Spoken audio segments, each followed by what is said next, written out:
আবারও বড় দুঃসংবাদ পেল বাংলাদেশ। টেস্ট সিরিজের পর এবার ওয়ানডে সিরিজ থেকে ছিটকে গেলেন অভিজ্ঞ wicket keeper batter Mushfiqur Rahim. সম্প্রতি তিনি আঙুলে চোটে থেকে এখনও সেরে উঠতে পারেননি।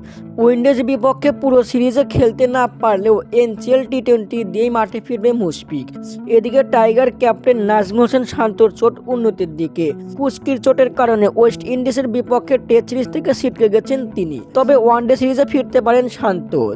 যদিও তার খেলা হবে কিনা তা নির্ধারণ করবে এমআরআই রিপোর্টের উপর ভিত্তি করে। সবকিছু ঠিক থাকলে চলতি সপ্তাহে ওয়েস্ট ইন্ডিজের বিপক্ষে ওয়ানডে সিরিজের দল ঘোষণা করবে বিসিবি।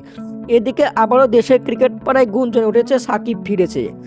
আবুধাবি টি10 বাংলা টাইগার্সকে নেতৃত্ব দিচ্ছেন সাকিব। তার নেতৃত্বে ম্যাচ হেরেছে বাংলা টাইগার্স। আবুধাবি টি10 শেষে ওয়েস্ট ইন্ডিজের বিপক্ষে ওয়ানডে সিরিজে খেলতে পারেন সাকিব। দর্শক, আপনাদের মতামত কি? কমেন্টের মাধ্যমে জানিয়ে দিন। ধন্যবাদ।